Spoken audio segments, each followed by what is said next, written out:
one thing I would advise Tony on, don't get too many people on that, because you're not going to get a lot of people agreeing on the same thing. And then they will actually form cliques.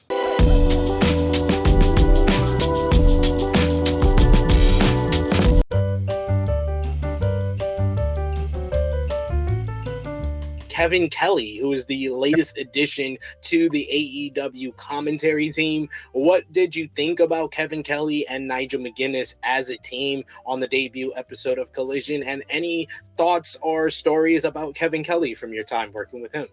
Well, I didn't work with him that much. He was in Stanford. I was on the road, so I didn't spend a lot of time with him. Just on the TV tapings, our pay-per-views where I would run into him. The announcing didn't really stand out to me. I mean, what would have made that show almost perfect be Jim Ross on it, and with his voice, with his trademark voice on that show, that would have stamped. You said Jim Ross? Yeah, I mean Jim Ross. What did I say? Well, you kind of went back okay. in. So Yeah, they needed Jim Ross, but he had taken a fall, I think that morning, Sunday morning, and he showed a picture of him on Twitter, had a bad black eye. And he's since announced that he's taking time away to heal. I mean, so Jim, get better. We're pulling for you. But the announcing, I mean, I was watching the wrestling more than I was trying to listen to the announcing. And did they say anything memorable?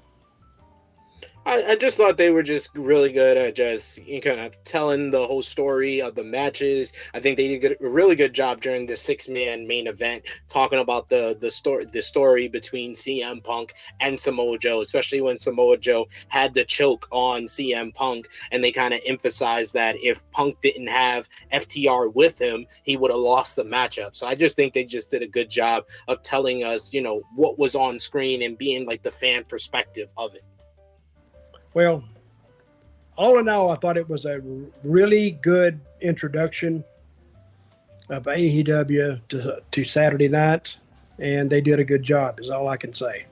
But if Tony Khan didn't book that show, let me ask you this question. Who else helped out with the booking? I have read some names. Who do you think? Well, there's a number of names that are going to be helping out Tony Khan with booking across from AEW Collision and AEW Dynamite.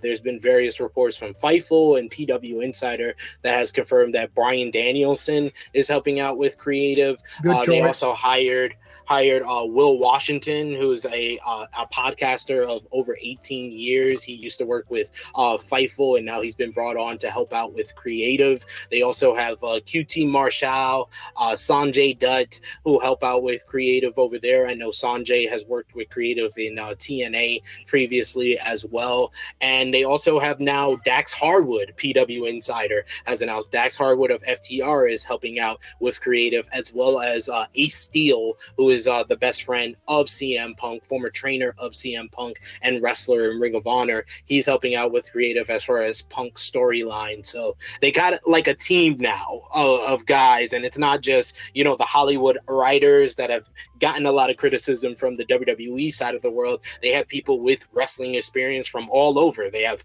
a fan in there with Will Washington. They have wrestlers in there, former wrestlers, former producers, former agents. I think that it's you can tell that they're making Tony Khan think a little bit more, even on Dynamite and stuff like that. And Rampage, honestly, when we stop reviewing Rampage or stop caring about Rampage, now it's actually producing better episodes, it seems now. But you can kind of see a little by little the difference between Tony Khan just doing everything on his own and now having a team around. So how many members of creative in AEW now?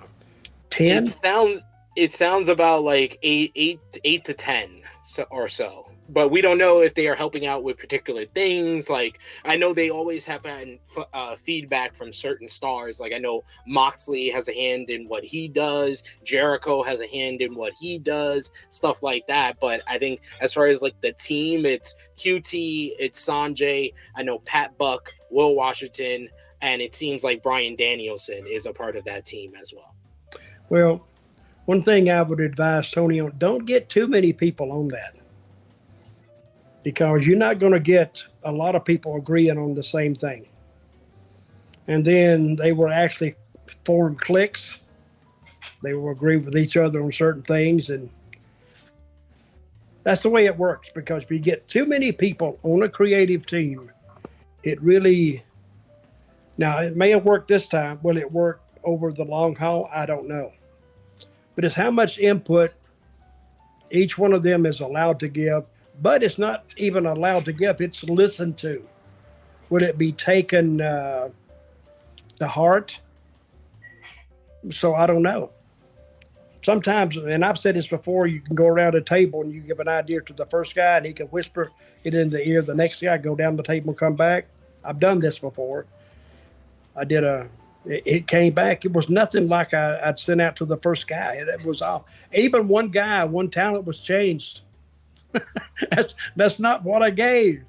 But anyway, we'll see if it works or not. Good luck to them. How many people was on the team with you guys in TNA?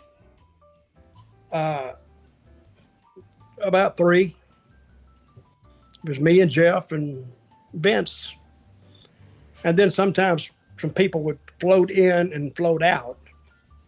Like a lot of the special effects people or production people, they would just come and sit in. But when we kind of had it clicking, it was about 3 guys. It was me and Jeff and Vince. Okay. So yeah, sometimes it's better to keep it small and just have those type of views between a smaller team. But sometimes it helps to have a bigger team. We'll see what works out for AEW in the long haul.